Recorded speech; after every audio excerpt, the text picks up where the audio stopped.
Hi everyone, Janie here. Welcome back to my garden. Today I'm going to take you all around for a February back garden tour. If you haven't seen my February front garden tour, I will link that in the description down below. We have been doing a lot of work in the garden in the past month. It's so funny. I never really notice how much work we really have done until I pull out my phone and I film these garden tours, which is why I always recommend to all of you to pull out your phone once a month and either take pictures or take a video just for yourself, just so that you can see how much you've actually accomplished in the garden in the past month. So let's get started with our February back garden tour. So first off, let me show you the front of my office where I planted a whole bunch of pots filled with evergreens. And I have to say, I am really liking how these worked for the winter.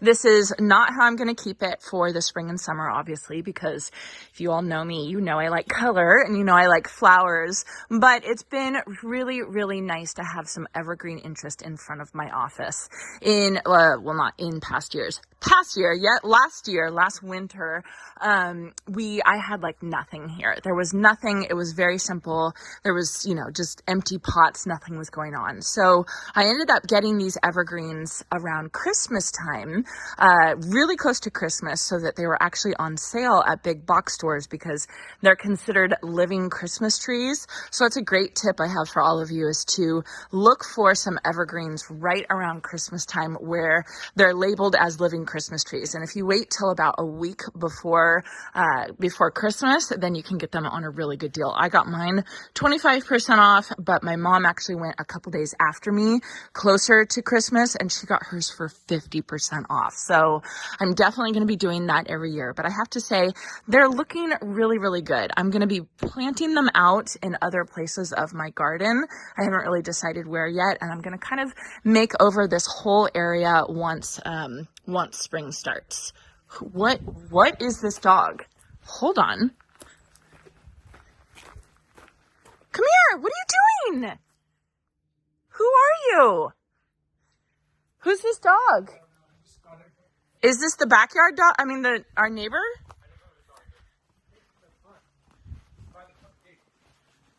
No wonder Monty was barking. Who are you? Who are you? Where's your home? Come here, baby. Okay, an hour later, I finally got that figured out. I had to go ask a neighbor a couple houses down who's actually a dog trainer and knows all the dogs in the area whose dog it was. She told me it was actually the people behind us that I didn't recognize it because I only hear them barking. I never really look at them. And then I had to get the dog all comfortable with me so that I could help pick it up and put it over the fence.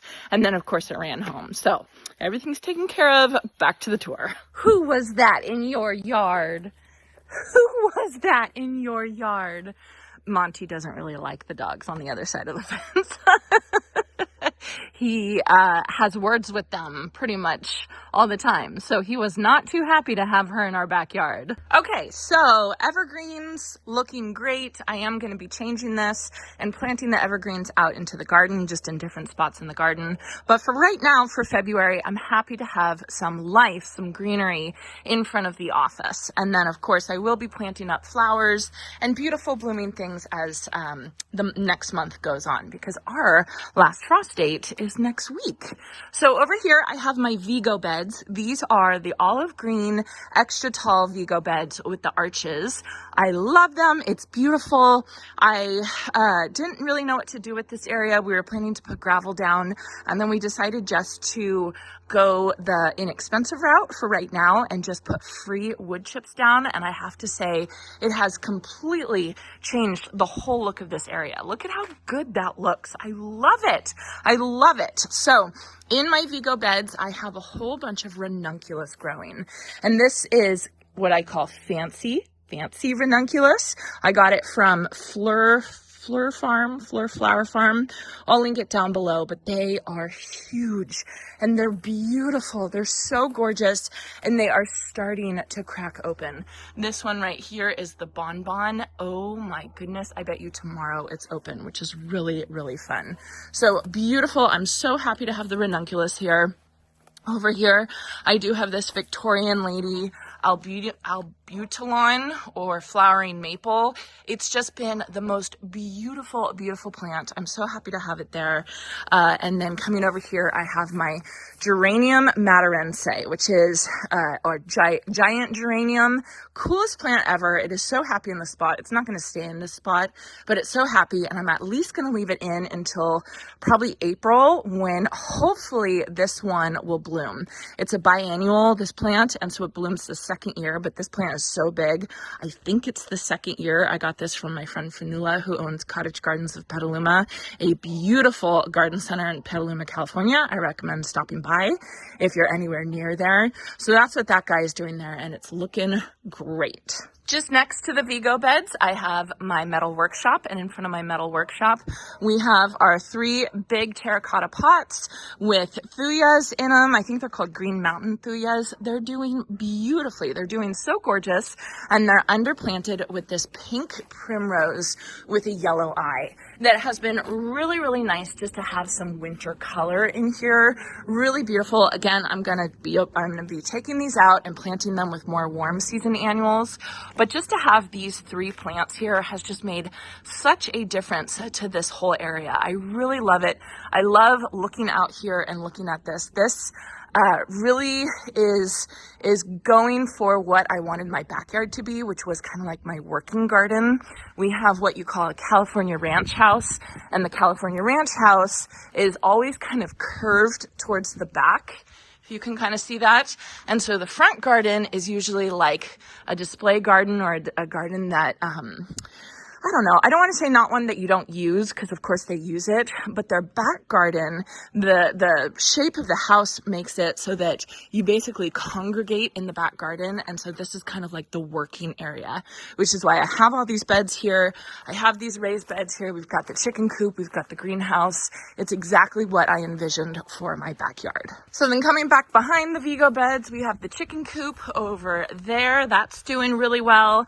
And then in this whole area, we actually just mulched it just yesterday. And so we have about 6 inches of compost back here, and then another couple inches of mulch, which really needed it. Last year, I tried to start planting things back here, and I couldn't because the soil was so bad. It was so compacted.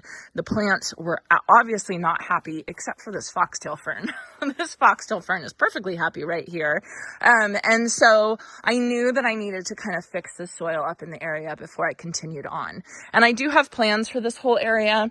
We're going to have like a pathway towards the chicken coop, and then I'm going to be planting up a whole bunch of things. I have a Chinese pistache right there that doesn't have any foliage on it just yet, but it should be leafing out hopefully in a month or so. And then when it does leaf out, this whole area is a really beautiful shaded part of my garden. And I was planning just to use this area as kind of like storage. You know how you have those parts of your garden where you just kind of store things, and that's why I put my compost bin over there and everything. But then I realized that I kept coming over here, especially on hot days, because it was so nice to have the shade. And so because of that, I decided, okay, well, I've obviously have to use this area, not just for storage, but something beautiful, you know, that I can kind of hang out in. And so that's my goal for here. Now we've kind of got the foundation, which has been really, really nice. I just noticed this beautiful almond tree behind the chicken coop. Isn't that gorgeous? This time of year is just so beautiful around here because we have all these really, really gorgeous blooming almond trees. I just love it. Oh, I just noticed my lilac has buds on it. That's really fun. I don't know if this is going to bloom this year. We'll have to wait and see, but beautiful. I don't remember the name of that lilac. I'll try and find it and put it on the screen. Okay, and then coming this way to my raised beds, we just last fall, we installed all these posts with the hanging lights, the solar lights from Hoselink. They're absolutely beautiful. I love them at night. I can look out my bedroom window and see them, and it just looks so, so very pretty. I love it. I actually just was online on the computer and was purchasing hops, rhizomes. I did not come up with this. I got this idea from my friend Claudia from In the Garden with Claudia. She has raised beds in her backyard for her cut flowers and her tomatoes, and her her husband installed posts with lights and then had hops growing on them. So I'm completely copying her. Well, I should say I'm inspired by her. So I just ordered a whole bunch of hops rhizomes that are supposed to be really good for hot weather, which I think will be great. And I'm going to grow them up. I think I got 8 of them. So I'm going to grow them up 8 of the posts with the goal that eventually all these posts will be covered with foliage and it'll be like a jungle back here, which is, oh, I can imagine it, and it's going to be so beautiful. In the meantime, I have other things growing. I have sweet peas that are looking really good. This is Hortanova netting, which is just a plastic, like a garden netting. You can either put it out horizontally or put it vertically. Obviously, I put it vertically so that the sweet peas can start growing up it. And you can see over here, I have more sweet peas.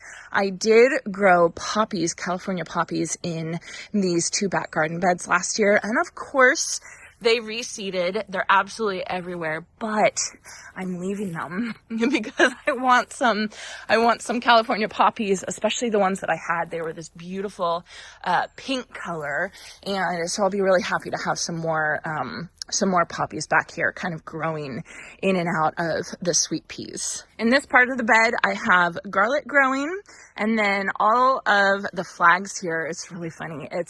I actually have little tiny plants. These are Rudbeckia, Prairie Sun, and one other variety. I can't remember it right now. Oh, here we go. Cherry Brandy Rudbeckia. So this is Cherry Brandy, and this is Caramel. I thought I had Prairie Sun Rudbeckia. I guess not. Okay, so Caramel and Cherry Brandy Rudbeckia, they are so small. They are so tiny that I'm so afraid that they're going to get weeded out. So I went through and I put tags or flags on every single one of them just to make sure they didn't get weeded out. I did direct sow some bread seed poppies right here, and they got weeded out. And that was one of the reasons why. What? Flowers are here? Oh! Okay. But I thought that was a good reason. That's a good reason. Ooh, so excited. Okay, so this is the most disorganized garden tour I've ever filmed, but there's just so much stuff happening today. There's a lot happening. I will film a video about all of my plant deliveries tomorrow. I have a whole bunch of plants that just showed up. It's all my annuals from Proven Winners. It is that time of year. It's like a month earlier than normal. I was just talking to Katie Candelario, who owns the Ace Hardware up in Gridley that I've done a couple events at. And we were just talking about how weird this year has been because everything is starting so early. I mean, we're in February right now. Okay, so continuing on with the tour, I think I was last talking about the bread seed poppies that got weeded out accidentally, which is, I mean, it's okay. I didn't have them labeled. It's my fault. I did flag these guys. This whole bed right here is for my snapdragons, and so I have a whole bunch of different kind of snapdragons in there, and you can see I also put flags in. So what I'm doing, this is the cool flower method. So basically I sowed all of these seeds last fall, and then I planted them out around Halloween, and so they're very, very tiny all winter long, and they look like nothing. And now that it's just starting to warm up, they're going to grow super fast because they've had all winter to develop their root system, and now they're going to start growing their green growth. So I'll be able to take these flags out eventually, but for just now, I'm just being careful. I do have this new look Dusty Miller that I really, really like, and it's really great for like foliage for cut flowers and stuff like that. But I do think I am going to take it out. I think I'll probably transplant it because it's so beautiful. I'll probably transplant it to another area of my garden. I think I've said that before and I just haven't gotten around to it. But I do need these beds because I have a whole bunch of seeds growing in my office right now underneath the grow lights. And so I am going to need some space for sure. Okay, I wanted to show you guys what's going on in my greenhouse. I am loving my greenhouse right now. It is so, it's so warm and it's so nice and there's life and it's just wonderful. So I'm doing a bunch of propagation this year of geraniums. I have Martha Washington geraniums right here that I got from my friend Katie. And then I have these regular geraniums that I actually cut off of this plant right here. That's a beautiful color, such a saturated, beautiful color. And so I'm doing two different propagation methods. I'm doing the water method right here, which I think I did it about a week ago, and I'm not seeing any roots quite yet, but they're looking good. I've changed the water once for these. It's so funny, it's like warm. So nice. I'm sure these plants are very happy. And then these are just the soil method for propagation. I'm just making sure they're nice and moist and not drying out. I have other plants here. This is my plant that I cannot keep watered. I feel like I have to water it every single day. That is a tough plant for sure.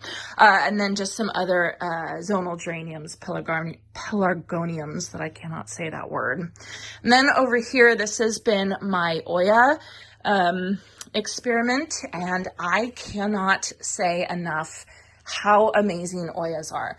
Look at these tomatoes that I am growing in the winter in my greenhouse. Look at how beautiful they look. They're not overwatered. They're so happy, and I really think it's because of these Oyas that I'm using.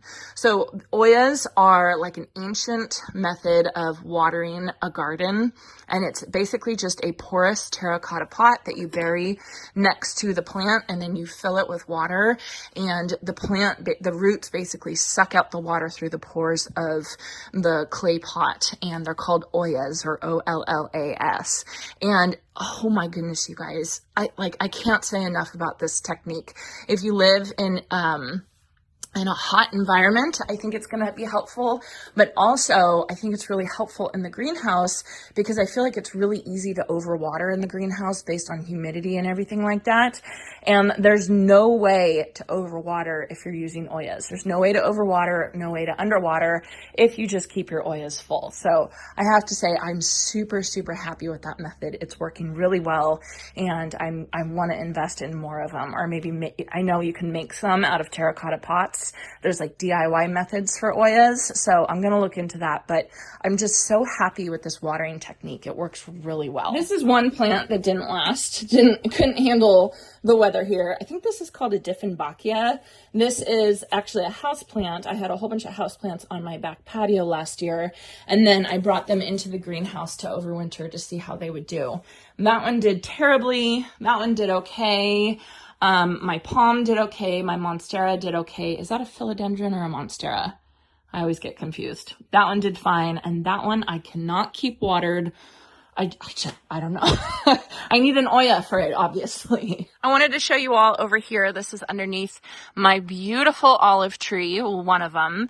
This is a fairy garden that the girls and I have, we planted it last year actually, and it's looking really, really beautiful.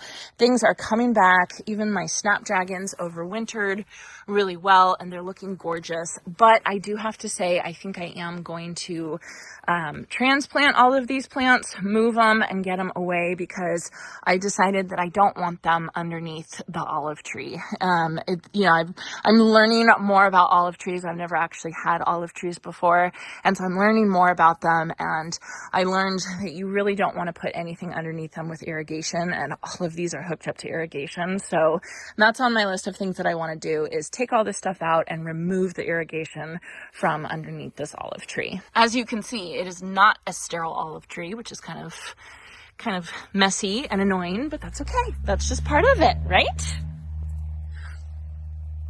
Okay, and then the last thing I wanted to show you all was, well, almost the last thing. We had a whole bunch of firewood stacked here for our wood burning hot tub.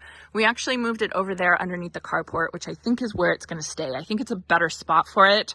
You know, us native Californians, we weren't thinking about the rain when we decided to put the firewood here. And then as it rained, we didn't really want it on our firewood. So we decided to move it over there, which I think is a lot better spot for it. And then maybe I can plant some things over here, which will be nice.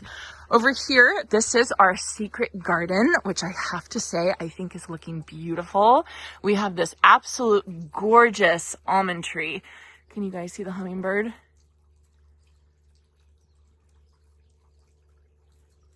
Ah, so fun, so fun. So that is, dropping its petals. It's just looking absolutely so beautiful and romantic. We got our lion fountain running.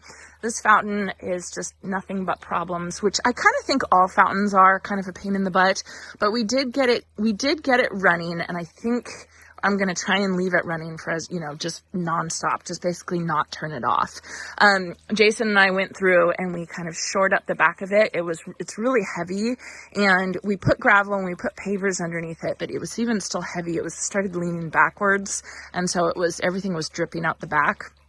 So we leveled it, and I think it's a lot better now, but you can see we're still having trouble. I wonder if it's a flower. No, I don't know.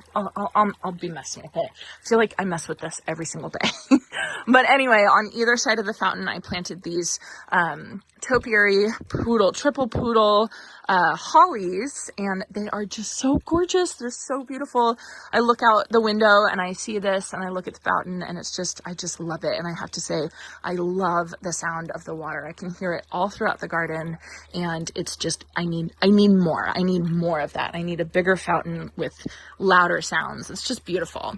Then in the corners, we planted some more thujas, same ones that we have in front of the metal workshops, so the green mountains, because we're just trying to bring a little bit more evergreen interest into the secret garden area. So we have those there, and then coming over here on this side, we have two over here. And after I planted these, one of the questions that I got was from a lot of people saying that they thought that thujas were full sun. And this obviously has more shade. It's on the north side of my house. I think, though, like, to answer that question, I even had a couple people email me asking if I was aware that they're full sun. I think that they're okay, because you have to think where I live. I live in zone 9B, and a lot of plants that normally say full suns, like peonies or like hydrangeas, we have to put in more shade. And so I just I just kind of knew that I wanted to put these here with a little bit more shade and a little bit more protection. And I was actually more worried about the other thujas in front of the metal workshop getting too much sun. So we'll have to see. We'll have to see how they do. Thankfully, thujas are not, oh my gosh, look, this just dropped in my hand. So funny. Thankfully, thujas are not expensive plants. They were only about $30. Not that I want to waste $30, but it'll be a good experiment to see how they do. And, they do get sun throughout the walls. Once the evergreen clematis grows up and really covers them in, they might get a little too much shade, but it might just be okay. It might be just bright enough and hot enough that they will be okay. So the guys are still here working on the gazebo. The frame of the ground is up, and it's really exciting. I'm trying to leave them alone, but I just get really excited, and I feel like I stare at them out the window all day. I think they think I'm weird, but that's okay. So anyway, so everything is looking really, really good. Super exciting. Again, I'll have a video tomorrow showing you guys all my plants. I'll go through all the plants that I just got delivered from Premier, which is based out of San Diego. Premier provides plants for garden centers all along the West Coast, or just in the Western United States, I would say. And they just do such a beautiful job. These plants are just the best plants that I've ever had delivered to me. So I will show them to you tomorrow, but I have to say, everything's looking good. Sorry about this video being so disjointed. Hopefully you got the gist of what's happening in the garden. So although it's only February, I have to keep reminding myself it's only February. It feels like March or April around here, I have to say. I'd love to know if your season is ahead of schedule like ours is here in California. It's just, I'm excited about it. It's weird, but I feel like last year our season was later, and there's never a normal. Everything's different. It changes every year, which is why gardening is so fun. Anyway, I hope you all enjoyed this, and I hope you all have a chance to get in your garden today.